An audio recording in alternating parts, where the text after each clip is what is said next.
Hello, everybody. My name is Girija. I'm a nurturing consultant in child development. I help young parents with parenting knowledge and guidance. So today, I'm very happy to speak about how the 2020 went off by the request of Sujata ji for the Academy of Bridgewell. Thank God, it's all over. How was 2020? What we did? Let me begin with the story. That was a nice evening with an outing to shop some needs and wants. Returned home only to get the special announcements or the never before times of pandemic. My first thoughts, I remember, was about the eradication or to combat the COVID.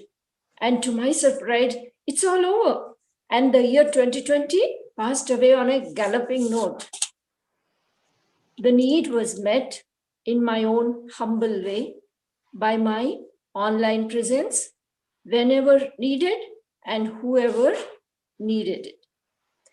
There were many and regular online talks, both as a self-initiative and for the other professionals in the educational field.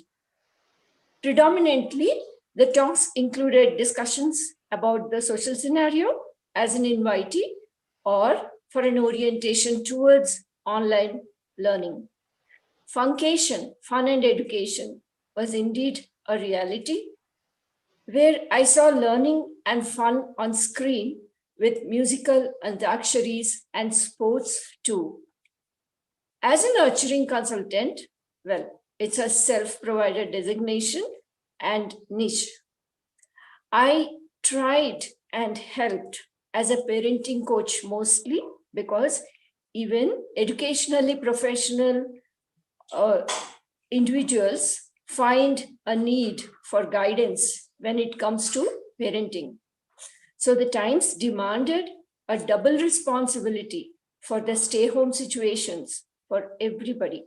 The primary need was to guide, engage, and direct the process of education of the children so that the fun time would ensure, the future times would ensure better times of learning. This need of education through self-awareness was tried to be met with. I created the grid of daily learning. A 16-tiled grid was created, which included the many activities that the children could freely choose from. There were parents who followed the guidelines, recreated the grid for their children for a display.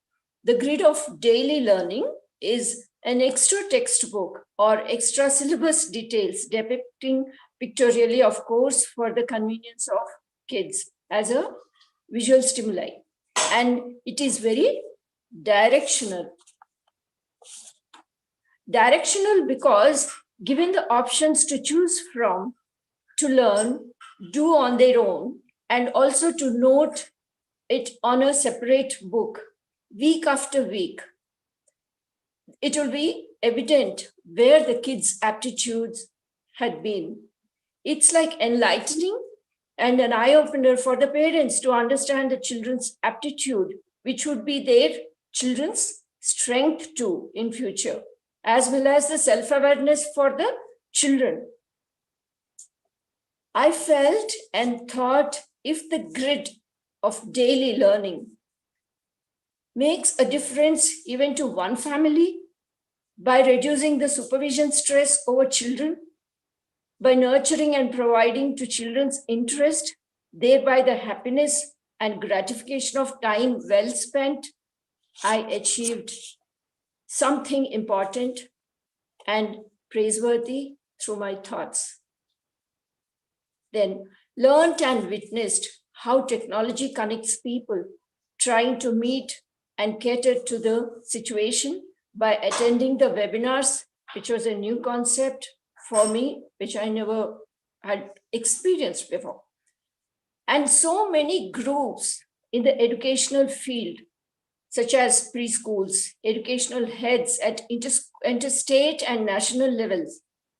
The presentations, the discussions of panelists ranged all of the details existing in the schools from the point of view of children, curriculum, administration, and parents.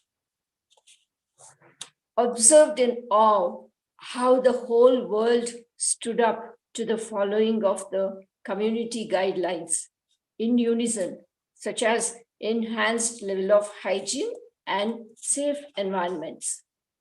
The best attitudes and great human qualities were noticed, with professionals connecting and inviting everybody to come together into groups, founding different kinds of professionally inclined groups.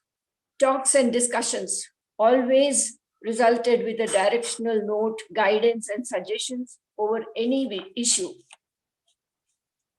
I cannot help but admire the young, whether parents, educationists, or other professionals, how well the young and the enthusiastic minds caught up with the situation, trying their best through various social media in organizing online meets, talks, helping and learning from each other, sharing knowledge and experiences. I thought people became better humans in their personal attitudes and professional abilities.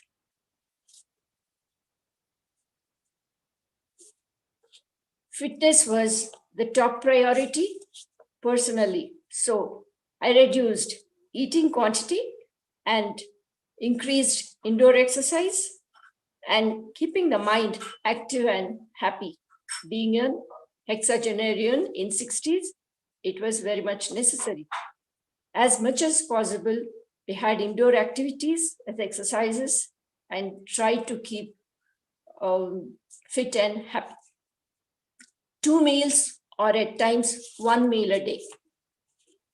Discipline was extended to time well spent rather than as a time pass. Social media was used only productively and purposefully. Observed various groups always had someone witty and trying to make the times lighter by wit and wisdom. Facebook, YouTube talks often included emoticons of visible laughter and real laughter amidst of the long working holidays, if I can say. An excellent positive attitude was discovered amongst the family members with round-the-clock discipline of sticking to time with exercises, caring and interpersonal skills, and magnanimity and generousness. I would say the best attitudes appeared and people didn't hold back their good qualities from expressing. For example, in neighborhood, they would do shopping for others also. This is one instance to include at the stay-home times. And a morning walker was found to donate a durry as soon as she found things, but he had only newspapers to sleep on or to rest on. So she was found to give away a durry as soon as she found a watchman's plight during the stay-home times. Indeed, those were empathy-generating times. For many, it could have been the first time job, first time schooling, marriages, and such important events in life. The only silver lining or the blessing in disguise, if I may say, is the reduction of pollution, vehicular pollution reduced to almost nil or very less, I'm sure. While I had several professional talks, a regular monthly, I could say, and for the personal interests kept the times interesting and active with my painting, designing, and new dishes, which took a prominent space in time, besides listening to lots of classical music that of my daughter and many others. 2020 significantly made its best valuable presence, I would say, by bringing the families together, rather tied together on compulsion, with increased values of time, happiness, and thankfulness for the blessings and nothing more than blessings. 2020 made its mark with international mindedness over some issues, a thought which could help any human or every human on the earth. My guidance in every talk had been for the parents to encourage only the attitude of learning among the children and to provide such opportunities of learning which were always there prevalent at schools as in the normal times. My slogan had been pandemic times, prowess times for them. And the magic of parenting, a book I authored, I tried to promote it as much as possible because it was written for young parents and communicating with their children would be very clear and easy for the parents to connect with. And the pedagogic prototype for the educators and with the teacher competency metrics. So this is what I had done in 2020 and observing all the people coming together, and 2020, as though today we feel as though 2020 experiences, the bad experiences had never been there in the coming year. And that's how the 2020 passed away, in spite of whatever maybe the kind of times we underwent. No more 2020 experiences, no more 2020 bad experiences. Now we have ushered in 21, and I greet everybody on the earth with a very happy and prosperous new year. Thank you so much. Thanks, Sujata, for this opportunity, and thanks to Academy Bridgewell